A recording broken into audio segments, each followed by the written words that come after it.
नमस्कार साथियों, online nursing classes में आपका स्वागत है। हम एसिड बेस बैलेंस के बारे में देख रहे हैं। उसी से जुड़ा हुआ एक बहुत इंपॉर्टेंट टॉपिक है कंपेंसेशन। कंपेंसेशन एक ऐसा टॉपिक है जो आपको लगता है कि बहुत कंफ्यूज करेगा, ऐसा नहीं है। सबसे सिंपल है, बस कुछ बातों का ध्यान रखना है। सबसे पहले तो ये समझते हैं कि इस कंपेंसेशन का मतलब क्या है। देखिए यहाँ पे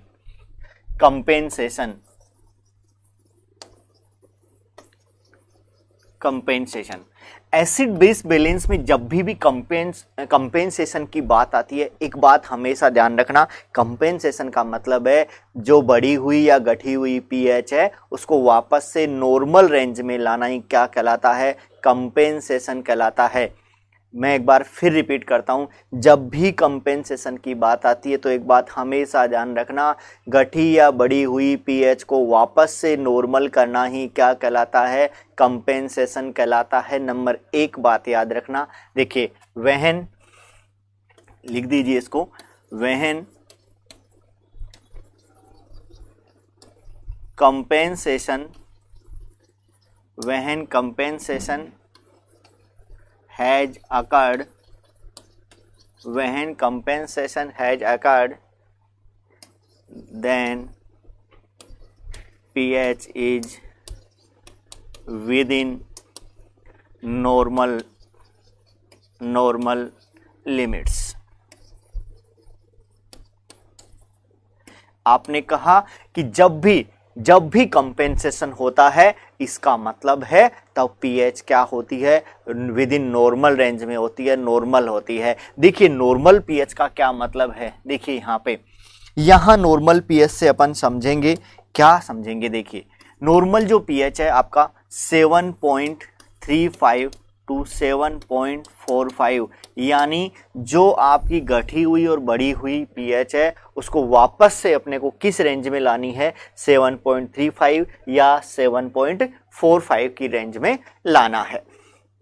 एक बात हमेशा ध्यान रखना, ये बात हमें जब भी अपन किसी भी डिसऑर्डर को वापस से नॉर्मल रेंज में लाने की कोशिश करते हैं तो वो हमेशा डिसऑर्डर से आती है। जैसे अगर कोई पीएच है, यहां मान लीजिए एक एग्जाम्पल के तौर पे अपन बात करते हैं, अगर कोई डिसऑर्डर है और उसमें पीएच का मान है 7.30, इसको जब अपन नॉर्मल लाएंगे तो ये नॉर्मल कहां आएगा, 7.35 की तरफ आएगा।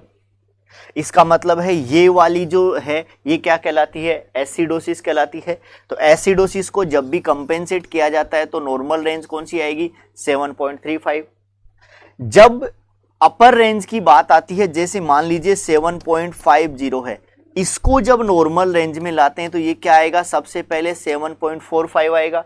इसका मतलब है जब भी अपर रेंज में नॉर्मल आती है इसका मतलब कहां से आई है, एल्केलोसिस से।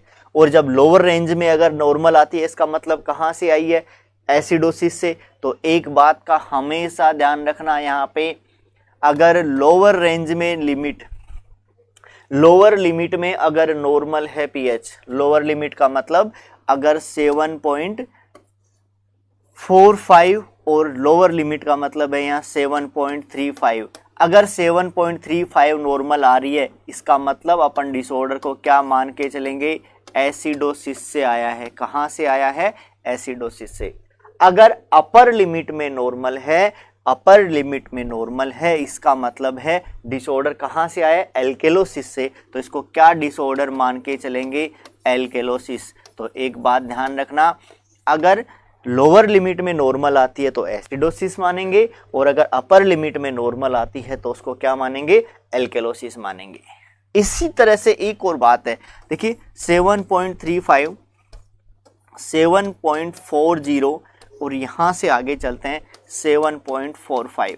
ये जो आप रेंज है, यहां पे आपने बोला कि ये जो लिमिट है ये किसको करेगी, किसको इंडिकेट करेगी, एसिडोसिस को अपन बात करेंगे, एसिडोसिस मान के चलेंगे।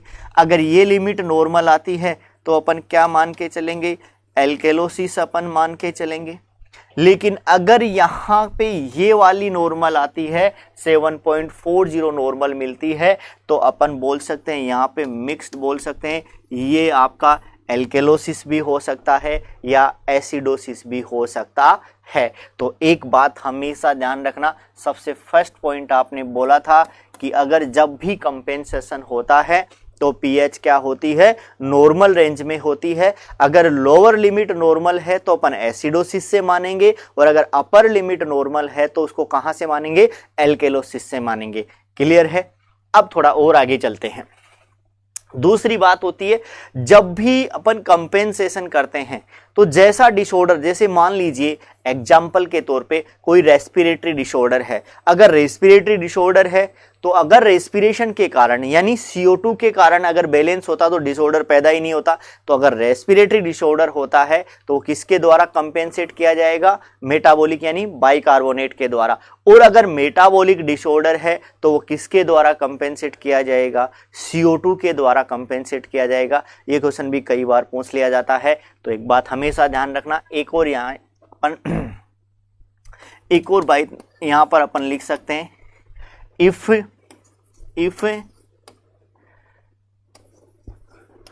disorder is respiratory,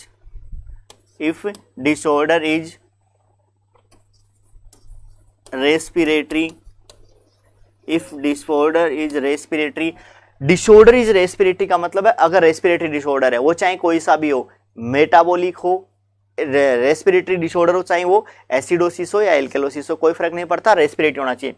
if disorder is respiratory then compensate by bicarbonate.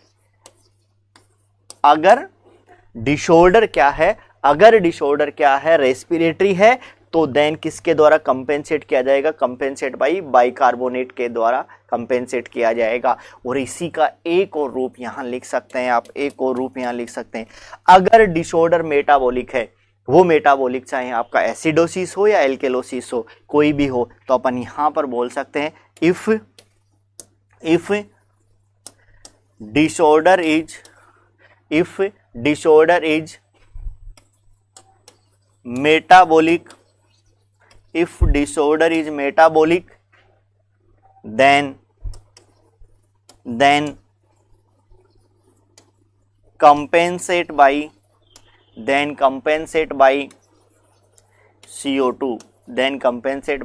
CO2, ये वाला जो क्वेश्चन है, ये वाला क्वेश्चन एम्स भुवनेश्वर 2018 में पूछा गया था। एम्स भुवनेश्वर 2018 में पूछा गया था कि अगर कोई भी मेटाबॉलिक डिसऑर्डर है तो उसको किसके द्वारा कंपेंसेट किया जाएगा, किसके द्वारा किया जाएगा, CO2 के द्वारा कंपेंसेट किया जाएगा। तो हमेशा फिर से रिपीट करता हूं, अगर डिसऑर्डर रेस्पिरेटरी है तो बाइकार्बोनेट के द्वारा कंपेंसेट किया जाएगा, और अगर डिसऑर्डर कैसा है, मेटाबॉलिक है, तो वो किसके द्वारा कंपेंसेट किया जाएगा, CO2 के द्वारा कंपेंसेट किया जाएगा। तो दो बात यहां पर, सबसे पहले आपने कहा था कि कंपेंसेशन में पीएच किस में होती है, नॉर्मल रेंज में। दूसरी बात आपने बोली कि अगर रेस्पिरेटरी है तो वो किसके द्वारा, बाइकार्बोनेट के द्वारा, और मेटाबॉलिक है तो CO2 के द्वारा कंपेंसेट किया जाएगा। क्लियर है। तो ये दो बातें बड़ी इंपॉर्टेंट हैं, इनका थोड़ा सा ध्यान रखना आपको। अब आगे और देखिए, यहाँ पे कंपेंसेशन के लिए यही चीजें आपके लिए जरूरी हैं, इनको लिए मानना है। अब यहाँ पे और क्या क्या बातों का ध्यान रखना है आपको, कैसे अपन क्वेश्चंस का सॉल्यूशन करेंगे, क्या है। देखिए कुछ एग्जांपल्स मैं आपको देता हूं, उसके बाद में लास्ट में एक ट्रिक अपन देखेंगे, और ट्रिक के द्वारा भी अपन डायरेक्ट इसका सॉल्यूशन कर सकते हैं। देखिए कुछ एग्जांपल्स मैं आपको देता हूं, तभी आपको समझ में आएगा। एग्जांपल्स देते हैं, जैसे मान लीजिए एक क्वेश्चन है पीएच की वैल्यू 7.35 है। पीएच की वैल्यू कितनी है, 7.35 है, और यहां पर PaCO2 कितना है, 70 mm ऑफ Hg है, 70 mm ऑफ Hg है, और यहां बाइकार्बोनेट है, वो आपका 29 मिली इक्विवेलेंट पर लीटर है। ये एक डिसऑर्डर। तो बताइए ये कैसा डिसऑर्डर है। ये आपके पास एक वैल्यू है, पीएच का मान 7.35, CO2 कितना है 70 mm ऑफ Hg, और बाइकार्बोनेट कितना है 29 mm ऑफ Hg। देखो यहाँ सबसे पहले आपको जब भी ऐसे क्वेश्चंस आपको सॉल्यूशन करने, सबसे पहले आपको मानना पड़ेगा। मानना क्या पड़ेगा, कैसा है, सबसे पहले पीएच को टटोलिए। आपके लिए सबसे पहले आपने पीएच को देखिए यहाँ पे, ये क्वेश्चन सबसे पहले आपने पीएच को देखा, पीएच यहाँ कैसा है, नॉर्मल रेंज में है। जब भी पीएच नॉर्मल रेंज में है अपन सबसे पहले क्या सोचेंगे, कंपेंसेटेड है। कैसा है, कंपेंसेटेड। तो एक एक बात यहाँ लिखते जाइए, देखना है यहाँ पर। सबसे पहली बात आपने कहा कि अगर पीएच नॉर्मल रेंज में है तो पहली बात यहाँ क्या होगी, ये कैसा होगा, कंपेंसेटेड। कैसा होगा, कंपेंसेटेड। नंबर एक बात। दूसरी बात यहाँ PaCO2 कितना है, 70 mm ऑफ Hg, जबकि यहाँ बाइकार्बोनेट कितना है, 20, यानी दोनों ही डाटा क्या है, नॉर्मल रेंज से ज्यादा हैं, बढ़े हुए हैं। ऐसी कंडीशन में आप क्या करेंगे, ऐसी कंडीशन में क्या देंगे, देखिए यहाँ पर अब आपको थोड़ा सा मानना पड़ेगा पीएच नॉर्मल है, ये बात ठीक है, लेकिन किस रेंज में नॉर्मल है, लोअर रेंज में नॉर्मल है। और लोअर रेंज में जब भी नॉर्मल होती है इसका मतलब अपन क्या मान के चलेंगे, एसिडोसिस। क्या मान के चलेंगे, एसिडोसिस। तो देखिए यहां पे, यहां अपन मानते हैं एसिडोसिस। अब एसिडोसिस भी दो प्रकार का हो सकता है, या तो ये मेटाबॉलिक हो सकता है या ये रेस्पिरेटरी होता है, ये मान के चलना पड़ेगा। देखो ये एसिडोसिस है। अब यहाँ एक एक डिसऑर्डर आपको मानना पड़ेगा कि कौन सा हो सकता है। सबसे पहले माना कि ये क्या हो सकता है, मेटाबॉलिक एसिडोसिस है। अपन ने माना कि ये क्या है, मेटाबॉलिक एसिडोसिस है। अगर मेटाबॉलिक एसिडोसिस हो सा तो सबसे पहले डिसऑर्डर देखिए, मेटाबॉलिक की जब भी बात आती है दिमाग में क्या आएगा, बाइकार्बोनेट। तो यहां पे आपने मेटाबॉलिक बोला, pH directly proportional to bicarbonate. सबसे पहले डिसऑर्डर को निकालना पड़ेगा, जब डिसऑर्डर निकालेंगे तभी उसका कंपेंसेट किया जाएगा। अगर ये मेटाबॉलिक एसिडोसिस होता तो यहां पर पीएच का मान भी क्या होना चाहिए, कम होना चाहिए, और बाइकार्बोनेट का मान भी क्या होना चाहिए, कम होना चाहिए। देखो पीएच का मान तो कम से ही वापस क्या हुआ है, नॉर्मल हुआ है, जबकि बाइकार्बोनेट भी क्या होना चाहिए, कम होना चाहिए। जबकि अपने क्वेश्चन में बाइकार्बोनेट का मान कितना है, 29। इसका मतलब क्या है, ज्यादा है। इसका मतलब ये मेटाबॉलिक एसिडोसिस नहीं हो सकता, तो ये इसको अपन काट दीजिए। दूसरी संभावना यहां क्या हो सकती है कि ये कैसा हो सकता है, रेस्पिरेटरी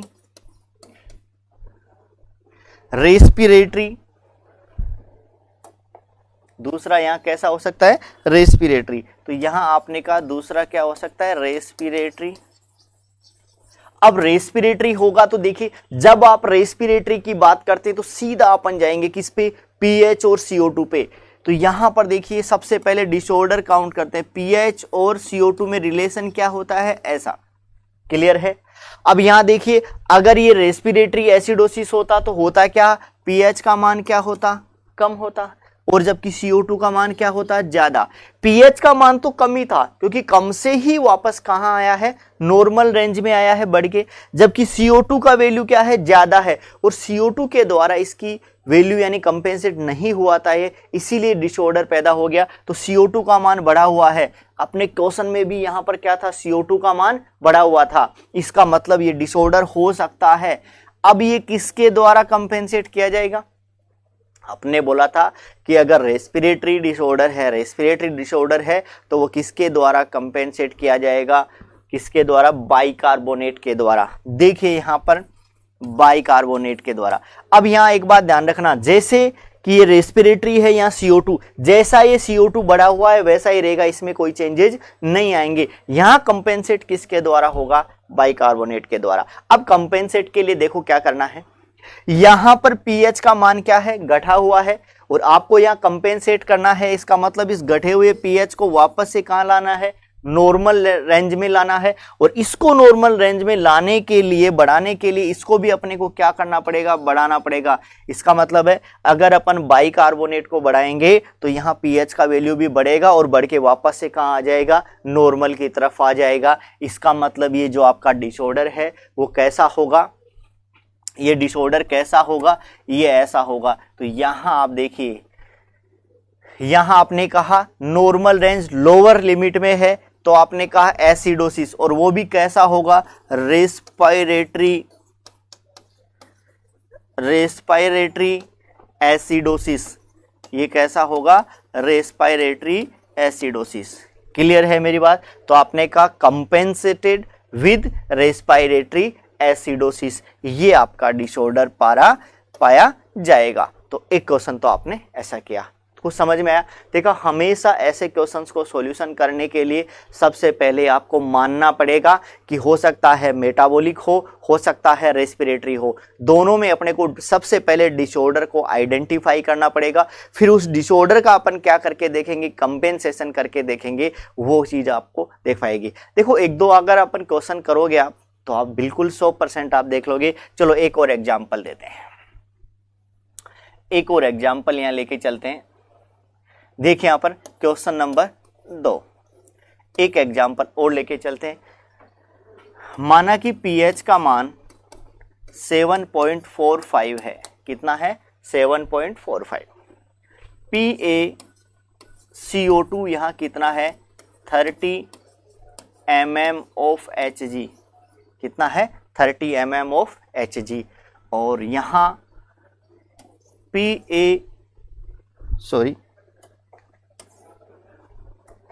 pH का मान 7.45, PaCO2 कितना है 30 mm of Hg, और यहाँ जो बाइकार्बोनेट है वो है 19 मिली इक्विवेलेंट पर लीटर, 19 मिली इक्विवेलेंट पर लीटर। तो बताइए ये कैसा डिसऑर्डर होगा, क्या है इसमें, क्या होगा? 3 वैल्यूज आपको दी हुई हैं, देखिए उस वैल्यू के आधार पे आपको पहचानना है कि ये क्या होगा। यहां पर सबसे पहले फर्स्ट काम है पीएच को पकड़िए, सबसे पहले जाके पीएच को पकड़ते हैं, ये पकड़ लिया। सबसे पहली बात तो है पीएच कैसी है, नॉर्मल रेंज में है, इसका मतलब अपन क्या समझेंगे, कंपेंसेटेड है, तो लिख दीजिए कंपेंसेटेड है, एक बात। दूसरी बात इसमें लिख दीजिए अपर रेंज में नॉर्मल है, कैसी है, अपर रेंज में नॉर्मल है, तो लोअर अगर रेंज में लोअर लिमिट में नॉर्मल होती है एसिडोसिस, अपर में होती है तो क्या होगा एल्केलोसिस, तो ये क्या हुआ एल्केलोसिस, एल्केलोसिस कंपेंसेटेड है, एल्केलोसिस है।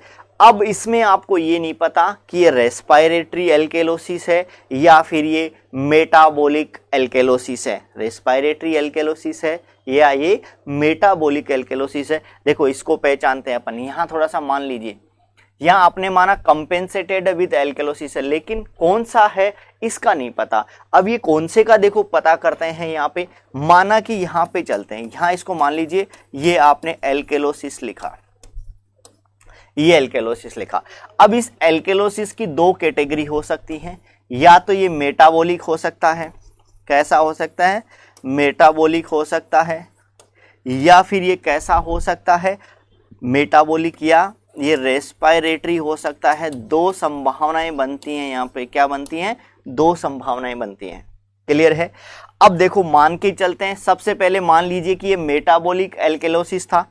जब मेटाबॉलिक एल्केलोसिस की मेटाबॉलिक की बात आती है तो किसमें संबंध अपन देखेंगे, पीएच और बाइकार्बोनेट में। सबसे पहले डिसऑर्डर देखिए, अब डिसऑर्डर में आपने कहा मेटाबॉलिक एल्केलोसिस, इसका मतलब है पीएच का मान भी बढ़ा हुआ, पीएच का मान बढ़ा हुआ, और बाइकार्बोनेट का मान भी यहाँ क्या होना चाहिए बढ़ा हुआ।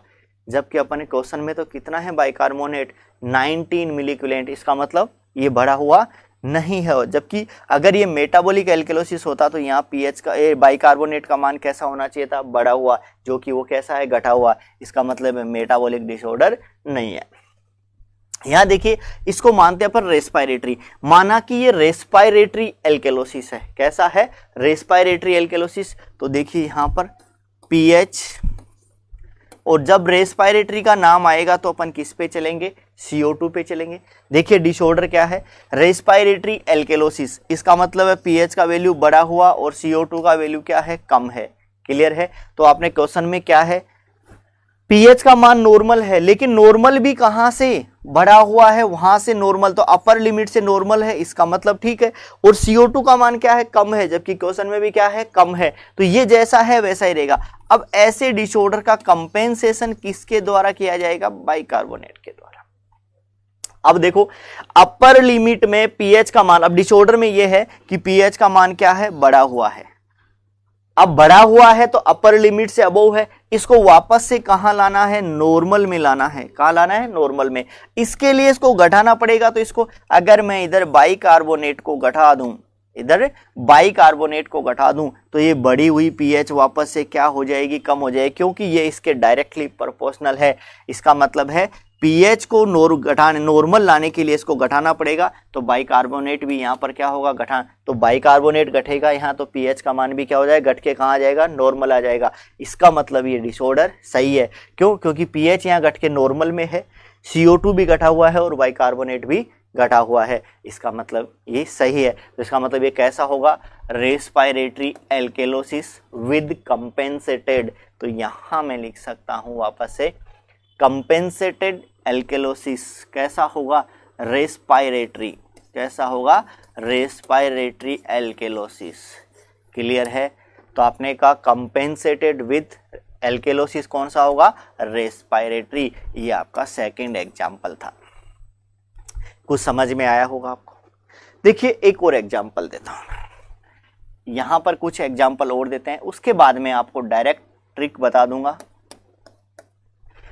थर्ड एग्जाम्पल में आते हैं अपन, थर्ड क्वेश्चन पे आते हैं।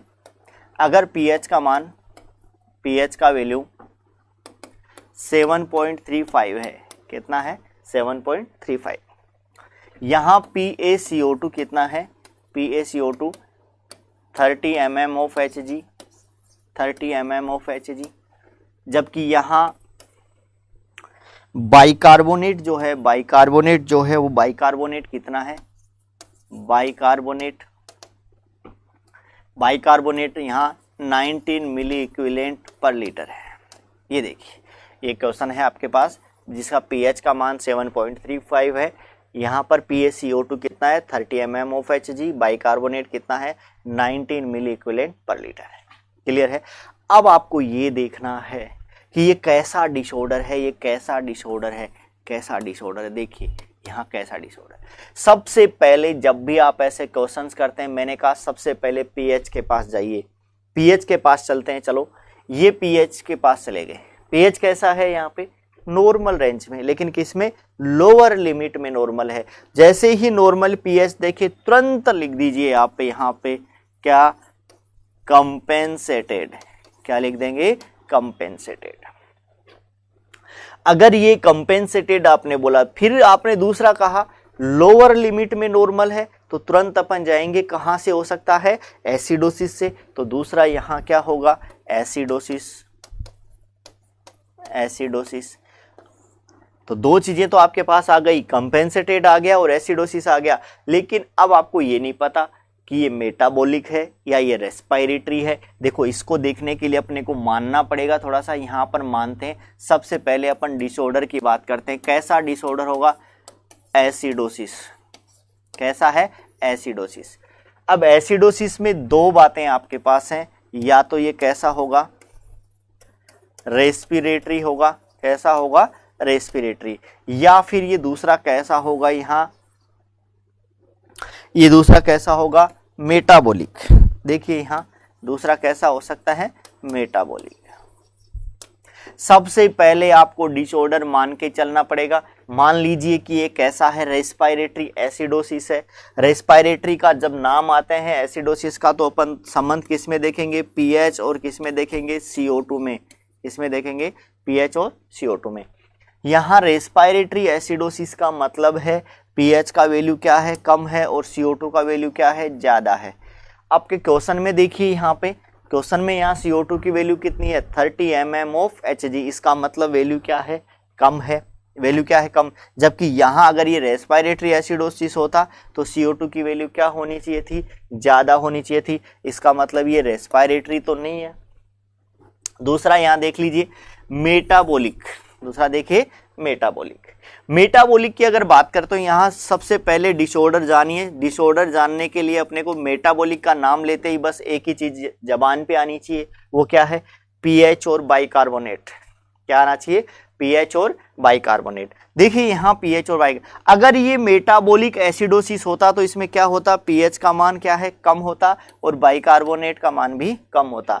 यहाँ क्वेश्चन में देखिए पीएच का मान तो नॉर्मल है, वो तो कंपेंसेशन से आया है, लेकिन बाइकार्बोनेट का मान कैसा है, बाइकार्बोनेट का भी कम है, जबकि क्वेश्चन में भी कितना है, कम है। इसका मतलब ठीक जा रहे हैं। अब इसको आपको क्या करना है, कंपेंसेट करना है। कंपेंसेट ये किससे होगा, CO2 से, क्योंकि कैसा डिसऑर्डर है, मेटाबॉलिक। अब देखिए कंपेंसेशन, ये गठी हुई पीएच है, यहाँ पीएच क्या है, कम है, और इसमें कंपेंसेशन में क्या है, गठी हुई पीएच को वापस से कहाँ लाना है, नॉर्मल रेंज में। इसका मतलब इस गठी हुई पीएच को अपने को क्या करना है, बढ़ाना है, और इसको बढ़ाने के लिए आपको यहाँ पर CO2 को क्या करना पड़ेगा, कम करना पड़ेगा। इसका मतलब है अगर बॉडी में CO2 कम होता है तो पीएच वापस से बढ़ के कहाँ आ जाएगी, नॉर्मल रेंज में। इसका मतलब ये आ गई नॉर्मल रेंज में।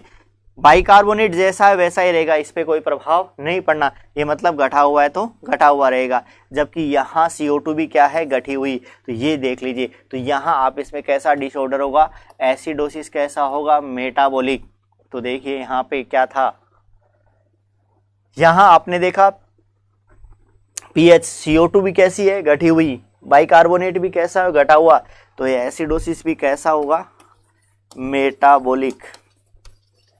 एसिडोसिस भी कैसा होगा, मेटाबॉलिक। तो ये आपने compensated with acidosis with metabolic, तो मेटाबॉलिक एसिडोसिस विद कंपेंसेटेड ये होगा।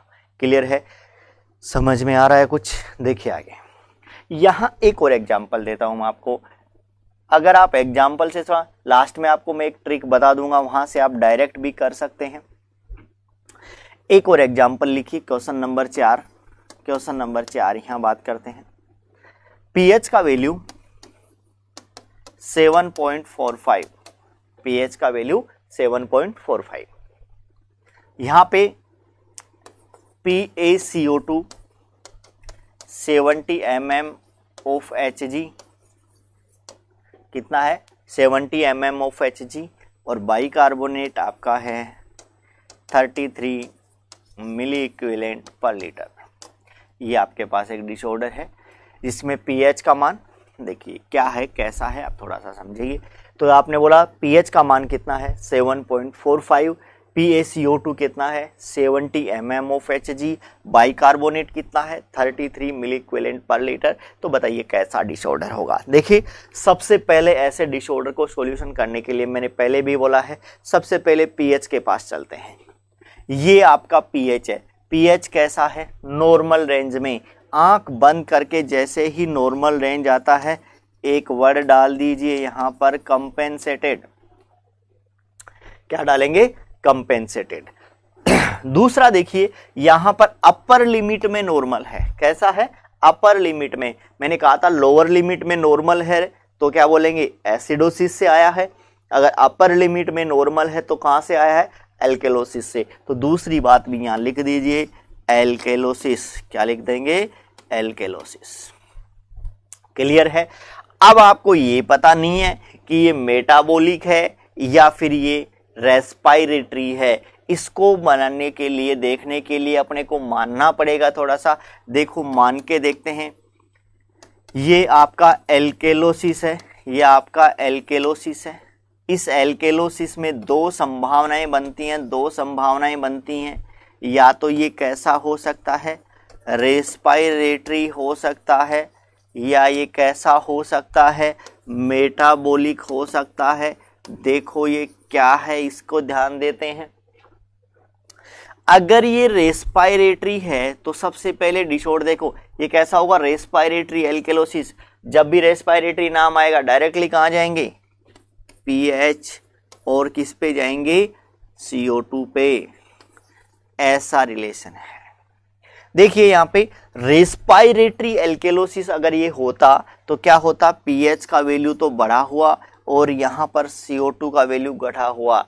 क्लियर है, ये बढ़ा हुआ पहले, उसके बाद में ही तो नॉर्मल आएगा। लेकिन डिसऑर्डर में ये कैसा होता, CO2 कैसी होती, घटी हुई, जबकि CO2 की वैल्यू तो कैसी है, नॉर्मल से बढ़ी हुई है। इसका मतलब ये रेस्पायरेटरी तो नहीं हो सकता, क्योंकि अपने क्वेश्चन में CO2 कैसा है, बढ़ा हुआ है। माना कि ये मेटाबॉलिक एल्केलोसिस है, इसका मतलब जब भी मेटाबॉलिक नाम आया मैं किसके साथ जाऊंगा, बाइकार्बोनेट के साथ। किसके साथ जाऊंगा, बाइकार्बोनेट। अब बाइकार्बोनेट में देखिए यहां पर क्या अपन देख पाएंगे, अगर मेटाबॉलिक एल्केलोसिस होता तो मैं इसको क्या कहता, पीएच का मान, क्योंकि बाइकार्बोनेट बढ़ा हुआ है तो पीएच भी बढ़ेगा, ये बढ़ा हुआ, तो इसका मतलब है क्वेश्चन में आपके बाइकार्बोनेट क्या है, बढ़ा हुआ है, इसका मतलब अपन सही जा रहे हैं। डिसऑर्डर कैसा है ये, मेटाबॉलिक एल्केलोसिस। अब इसको कंपेंसेट करना है, जब मेटाबॉलिक की बात आती है तो इसको कंपेंसेट किसके द्वारा किया जाएगा, CO2 के द्वारा। देखिए CO2 के द्वारा कंपेंसेट करिए। ये पीएच का वैल्यू क्या है, बढ़ा हुआ, इस बढ़े हुए पीएच को नॉर्मल करना है, यानी पीएच को क्या करना पड़ेगा, घटाना पड़ेगा। इस पीएच को घटाने के लिए CO2 का क्या करेंगे, यहां से बढ़ाएंगे घटाएंगे, बढ़ाएंगे। अगर ये CO2 यहां बढ़ेगा तो पीएच यहां से कम होगा, और कम होगा तभी ये किधर जाएगा, नॉर्मल की तरफ। इसका मतलब ये कैसा डिसऑर्डर है, मेटाबॉलिक एल्केलोसिस। कैसा है, मेटाबॉलिक। तो यहां पर कैसा है, मेटाबॉलिक। तो तीन चीजें आपके पास हैं मेटाबॉलिक, क्लियर है। तो ये कैसे कैसे आप देखेंगे, कैसे निकालेंगे कंपेंसेशन, इसके लिए आपने तीन चीजें जानना जरूरी है। सबसे पहले, जब भी कंपेंसेशन होता है, कंपेंसेशन के लिए पीएच क्या होगी, नॉर्मल रेंज में होगी, नंबर एक बात। नंबर दूसरी बात है, जब भी आप कंपेंसेशन का अगर लोअर रेंज में नॉर्मल है तो वो एसिडोसिस से आएगा, और अगर अपर लिमिट में नॉर्मल है तो वो एल्केलोसिस से आएगा। तीसरी बात है, अगर मेटाबॉलिक डिसऑर्डर है तो उसको कंपेंसेट किया जाएगा CO2 के द्वारा, और अगर रेस्पिरेटरी डिसऑर्डर है तो उसको कंपेंसेट किया जाएगा बाइकार्बोनेट के द्वारा। बस ये तीन चीजें याद रख लेना, और मैंने कुछ एग्जाम्पल भी यहां दिए हैं, उनके बारे में थोड़ा सा याद रख लेना। अब मैं आपको एक डायरेक्ट ट्रिक बता देता हूं, जहां पे भी आपको लगे कि पीएच और CO2 एक दूसरे के इनवर्सली प्रोपोर्शनल हैं तो वहां पे हमेशा ही रेस्पिरेटरी होगा। अगर पीएच और CO2 डायरेक्ट प्रोपोर्शनल हैं तो वहां हमेशा मेटाबॉलिक होगा। देखना यहां पर मैं जो बोला उसकी बात करते हैं, एक एक एग्जाम्पल को मैं आपको दिखाता हूं। ये एग्जाम्पल लिया, सबसे पहले आपने ये एग्जाम्पल लिया, मैंने कहा अगर पीएच और CO2 डायरेक्ट प्रोपोर्शनल हैं किसी भी में तो वो किसकी ओर इंडिकेट करेगा, मेटाबॉलिक की तरफ। और अगर वो एक दूसरे के इनवर्स प्रोपोर्शनल हैं तो वो किसको करेगा, रेस्पिरेटरी को। देखना, सबसे पहले आपने यहां पर पीएच को देखा, पीएच कितनी है, 7.45। इसका मतलब अपर रेंज में है, नॉर्मल है, तो आपने लिखा कंपेंसेटेड, और क्या लिख दिया, एल्केलोसिस। अब यहां देखिए CO2, पीएच भी यहां क्या था, बढ़ा हुआ ही था, क्योंकि एल्केलोसिस की तरफ आ रहा है, और CO2 भी क्या है, बढ़ा हुआ है। इसका मतलब डायरेक्ट प्रोपोर्शनल। इसका मतलब कैसा हो गया, मेटाबॉलिक। क्लियर है, ये आपने निकाल के देखा कैसा आया है, मेटाबॉलिक। सेकेंड एग्जाम्पल देखिए, थर्ड देखिए, ये देखिए यहां पे देखिए इसको एग्जाम्पल को, यहां आपने देखा पीएच, पीएच क्या है, नॉर्मल रेंज में, तो क्या बोल दिया, कंपेंसेटेड। लोअर रेंज में है तो क्या बोल दिया, एसिडोसिस।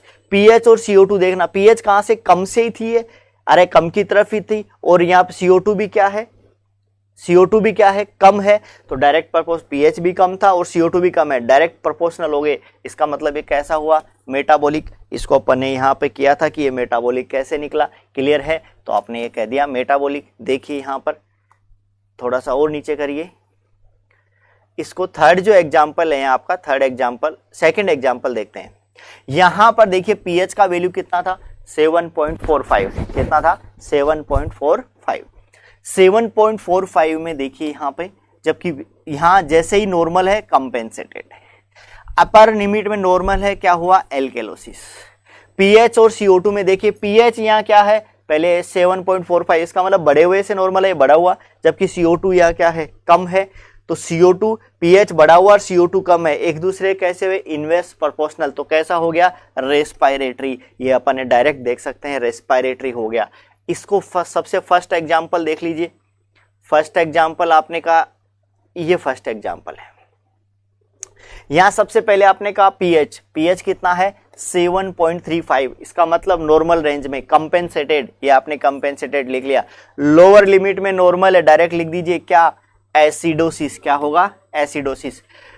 पीएच और CO2 को देखिए, यहां पीएच का मान कम से ही नॉर्मल की तरफ आया, मतलब कम था, जबकि CO2 क्या है, बढ़ा हुआ। इसका मतलब एक दूसरे के क्या है, ऑपोजिट हैं। इसका मतलब डायरेक्टली क्या हो जाएगा, रेस्पिरेटरी। तो ये बात हमेशा ध्यान रखना, अगर pH और CO2 डायरेक्ट प्रोपोर्शनली आपको दिखें तो हमेशा कंपेंसेटेड के साथ में वो कैसा होगा मेटाबॉलिक। और अगर आपको pH और CO2 एक दूसरे के इनवर्स प्रोपोर्शनल दिखें तो वो हमेशा ध्यान रखा कंपेंसेटेड के साथ में कैसा होगा, रेस्पिरेटरी होगा। ये आपके लिए है, क्लियर है। तो ये कंपेंसेशन है। एक और बात मेरी समझना है यहाँ पे लास्ट में, एक और आता है पार्शियल कंपेंसेटेड। लास्ट में एक क्वेश्चन मैं आपको थोड़ा सा बता देता हूं, पार्शियल कंपेंसेटेड क्या होता है। देखिए ये आपने कहा कंपेंसेटेड, पार्शियल कंपेंसेटेड का मतलब है जो पीएच आपकी नॉर्मल है वो नॉर्मल नहीं होगी, वो भी एबनॉर्मल ही रहती है, वो कंप्लीटली कंपेंसेटेड नहीं हो पाता है, इसीलिए इसको क्या बोलेंगे, पार्शियल कंपेंसेटेड बोला जाता है। जैसे एग्जांपल यहां आपने कहा ये कंपेंसेटेड है, अगर मैं इसी को एक क्वेश्चन और लिख देता यहां पे, मान लीजिए एक क्वेश्चन यहां लिख देता मैं, एक क्वेश्चन और लिख दीजिए, पार्शियल कंपेंसेटेड। देखो पार्शियल कंपेंसेटेड भी बात वही है, पार्शियल कंपेंसेटेड में बात वही है, बस इसमें फर्क क्या है, इसमें यह है कंपेंसेटेड में पीएच नॉर्मल रेंज में होता है जबकि इसमें पीएच नॉर्मल रेंज में नहीं होता है। एक एग्जाम्पल देता हूं मैं, एक एग्जाम्पल की बात करते हैं। जैसे आपने कहा पीएच का वैल्यू 7.42 है, कितना है, पीएच का वैल्यू 7.4, PaCO2 कितना है 70 mm ऑफ Hg है, जबकि यहाँ पर बाइकार्बोनेट है वह है आपका 32 मिली इक्विवेलेंट पर लीटर, 32 मिली इक्विवेलेंट पर लीटर। देखो यहाँ पर क्या होगा, यहाँ पर देखिए, यहाँ पर पीएच भी एबनॉर्मल है, CO2 भी बढ़ा हुआ है और बाइकार्बोनेट भी बढ़ा, इसका मतलब तीनों ही डाटा खराब है। जब भी तीनों डाटा खराब होते हैं वो पार्शियल होता है। अब वो कैसा होता है ये समझना। सबसे पहले तो अपर लिमिट, ये अपर लिमिट में एबनॉर्मल है। सबसे पहले तो इसको देखिए क्या है, एल्केलोसिस है, क्या है, एल्केलोसिस है, क्लियर है। अब ये एल्केलोसिस कौन सा एल्केलोसिस है, रेस्पिरेटरी है या कैसा है, मेटाबॉलिक है। देखना अगर ये मेटाबॉलिक है, मेटाबॉलिक होगा तो क्या होगा, यहां पर देखो एल्कोलोसिस तो हो गया। तीसरी बात है यहां पर, अब इसमें दो चीजें हैं, इसमें दो चीजें, या तो ये कैसा हो सकता है मेटाबॉलिक, या ये कैसा हो सकता है रेस्पिरेटरी हो सकता है, रेस्पिरेटरी हो सकता है, क्लियर है। देखिए यहां पर अगर ये मेटाबॉलिक होता तो पीएच और बाइकार्बोनेट के पास अपन सीधा चलते। मेटाबॉलिक एल्केलोसिस का मतलब है पीएच का वैल्यू बढ़ा हुआ होगा और बाइकार्बोनेट का वैल्यू भी बढ़ा हुआ होगा। तो यहाँ पे पीएच भी बढ़ी हुई है, बाइकार्बोनेट भी बढ़ी हुई है, लेकिन यहाँ मान लीजिए इसको कंपेंसेट करने की कोशिश करते हैं। कंपेंसेट किसके साथ किया जाएगा, CO2 के साथ। अब देखिए ये बढ़े हुए पीएच को अपन कम करने की कोशिश करें तो यहाँ CO2 का वैल्यू भी क्या होगा, बढ़ेगा। इसका मतलब है कम करने की कोशिश तो कर रहे हैं यहाँ पे, लेकिन कंप्लीट नहीं हुआ, इनकम्प्लीट है। कैसा हुआ है, इनकम्प्लीट कंपेंसेशन है, पूरा नहीं होता। इसलिए CO2 भी बढ़ा हुआ है, बाइकार्बोनेट भी, ये कम हुआ है लेकिन कंप्लीटली कंपेंसेशन नहीं है, इसीलिए इसको क्या बोलते हैं, पार्शियल कंपेंसेटेड। इसको क्या बोलेंगे, partially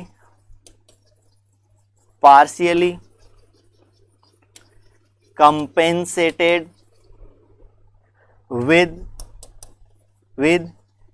metabolic alkalosis,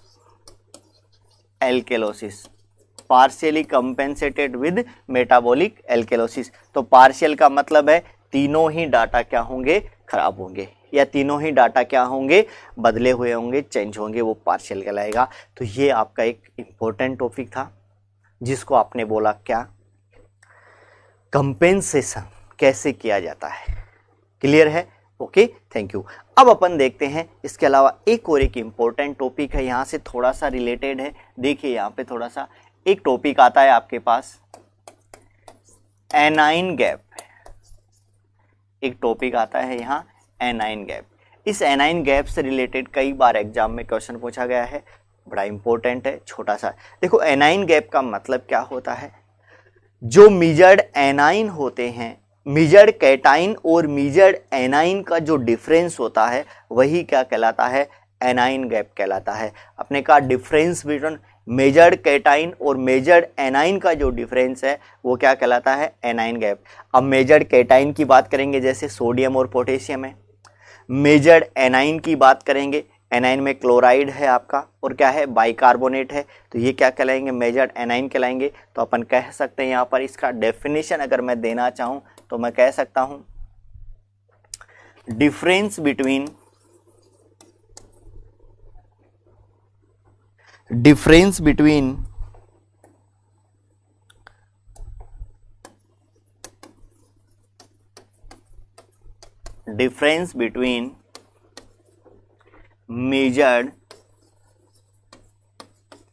measured cations and measured anions, ये क्या कहलाता है, difference between measured cation and measured anions, ये क्या कहलाता है, एनाइन गैप कहलाता है। तो आपने कहा मेजर्ड कैटाइन और मेजर्ड एनाइन का जो डिफरेंस है वही एनाइन गैप कहलाता है। देखिए एनाइन गैप आगे अपन देखते हैं। मेजर्ड कैटाइन आपने बोला, मेजर्ड कैटाइन का मतलब होता है सोडियम प्लस, यहाँ मेजर्ड कैटाइन आपने बोला पोटेशियम, इन दोनों की अपन ने बात की, फिर माइनस यहाँ आपने कहा बाइकार्बोनेट मेजर्ड एनाइन प्लस यहाँ आपने बात किया क्लोराइड, ये मेजर्ड एनाइन, इनका जो डिफरेंस है यही क्या कहलाता है, एनाइन गैप कहलाता है। ये एनाइन गैप कहलाता है। देखिए इनकी तुलना में जैसे सोडियम का जो फिजियोलॉजिकल वैल्यू है वो अपन लगभग कितना मानते हैं, 140। पोटेशियम का जो फिजियोलॉजिकल वैल्यू है वो कितना है, 4 मिली इक्विवेलेंट पर लीटर। बाइकार्बोनेट का जो फिजियोलॉजिकल वैल्यू नॉर्मल मानते हैं 24 मिली इक्विवेलेंट, जबकि यहाँ क्लोराइड का जो फिजियोलॉजिकल वैल्यू है वो कितना माना जाता है, 100 मिली इक्विवेलेंट। कितना माना जाता है, 100। अब देखिए ये है, अब इसका जो डिफरेंस है वो क्या कहलाता है, ये तो पोटेशियम, तो इन तीनों की तुलना में ये पोटेशियम है ये तो बहुत कम है। तो पोटेशियम के साथ अगर अपन बात करते हैं, पोटेशियम के साथ में, तो देखिए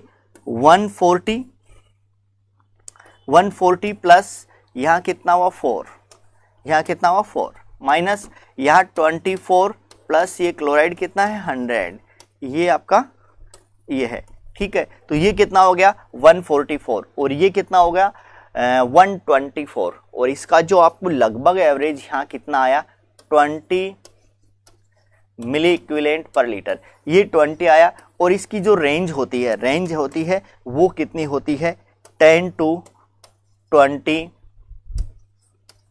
मिली इक्विवेलेंट पर लीटर। ये रेंज आपकी कितने आई, 10 to 20 milliequivalent per litre. देखिए नॉर्मली अपन क्या करते हैं, इन सब की तुलना में पोटेशियम की कंसंट्रेशन कम है, इसलिए इसको भी यहाँ की तुलना में क्या कर देते हैं, नेग्लेक्ट कर देते हैं। तो एक और यहाँ बात की जाती है, देखिए विदाउट पोटेशियम, अगर अपन विदाउट पोटेशियम बात करते हैं, विदाउट पोटेशियम पोटेशियम के बिना अगर अपन बात करते हैं तो देखिए कितना होगा पोटेशियम के बिना, यहाँ अपन बात करते हैं वही आपका सोडियम प्लस क्या है, sodium plus minus bicarbonate plus यहाँ पर क्या किया क्लोराइड, ये अब यहाँ पर सोडियम आपको यहाँ पर कितना है, विदाउट पोटेशियम कितना 140, कितना है 140 माइनस यहाँ पे ये कितना है 24 प्लस ये कितना हो गया 100, तो ये 124 हो गया। तो 140 माइनस 124 और ये लगभग कितना आया 16 मिली इक्विवेलेंट पर लीटर, कितना आया 16 मिली इक्विवेलेंट पर लीटर। इसकी जो रेंज मानते हैं अपन, रेंज मानते हैं 8 to 16 milliequivalent per litre, 8 to 16 milliequivalent per litre. Very very very important. ज़्यादातर आपको एग्जाम में कई बार दिल्ली एम्स में पूछा गया है। ज़्यादातर अपन पोटेशियम के बिना ही बताते हैं, तो बिना पोटेशियम के जो नॉर्मल रेंज होती है आपकी किसकी, एनाइन गैप की, वो कितनी है 8 to 16 milliequivalent per litre. कितनी है 8 to 16 milliequivalent per litre. Clear है। तो ये बात, कई बार इसका एवरेज अगर आपको पूछ लिया जाए तो एवरेज अपन मानते हैं 11 मिली इक्विवेलेंट पर लीटर। ये इसका एवरेज डाटा होता है, एवरेज होता है, एवरेज होता है। क्लियर है। तो यहां पर आपने कहा इसका जो नॉर्मल रेंज अपन मानते हैं कितना, 8 to 16 milliequivalent per litre. यही एग्जाम में पूछा था कि नॉर्मल रेंज क्या होती है एनाइन गैप की, तो 8 to 16 milliequivalent per litre. Clear है। अब एक बात और बोलते हैं यहाँ पे, देखिए कई बार पूछा जाता है हाई एनाइन गैप किन कंडीशंस में पाया जाता है और लो एनाइन गैप किस कंडीशंस में पाया जाता है, ये भी क्वेश्चन पूछ लिया जाता है, एक बार पूछा हुआ है। तो देखिए high anion gap, high anion gap, high anion gap, देखो हाई एनाइन गैप किस में पाया जाता है, हाई एनाइन गैप किस कंडीशन में पाया जाता है, किस कंडीशन में पाया जाता है उसकी अपन बात करते हैं।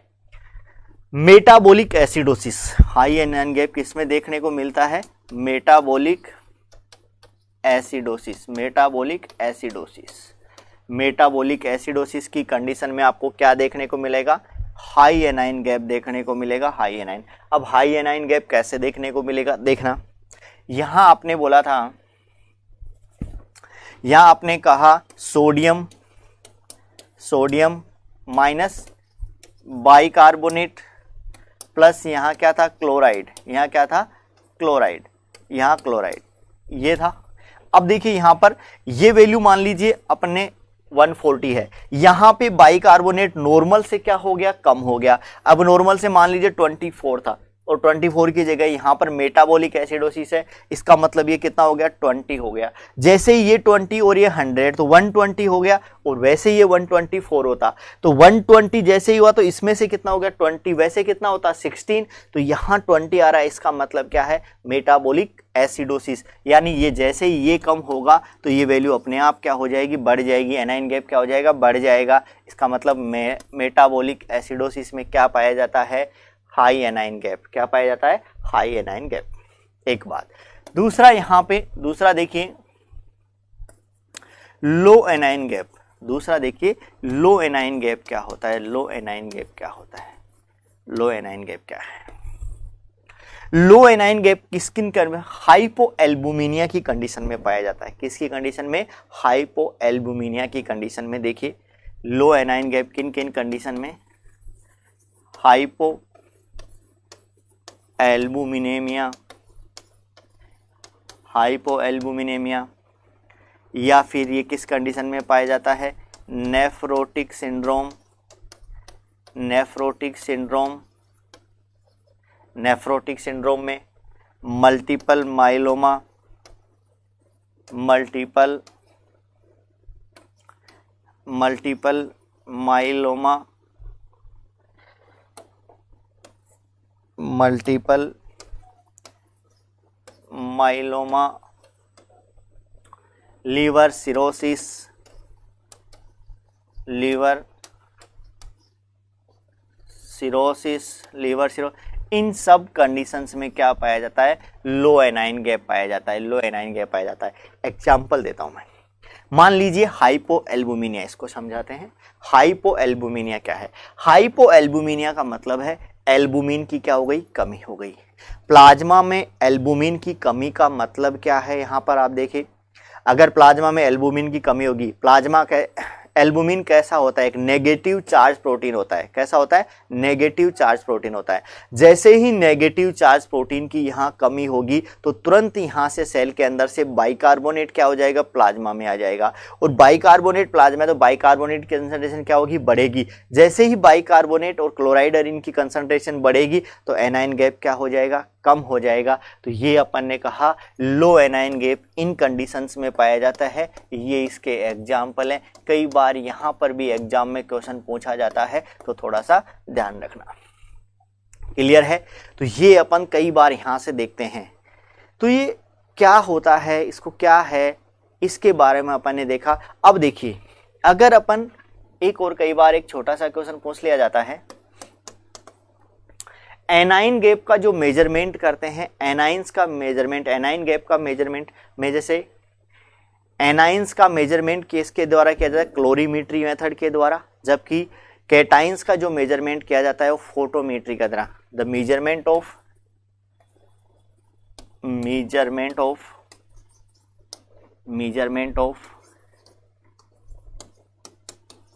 Anions done by colorimetry, measurement of anions done by colorimetry, जबकि दूसरा है यहां पर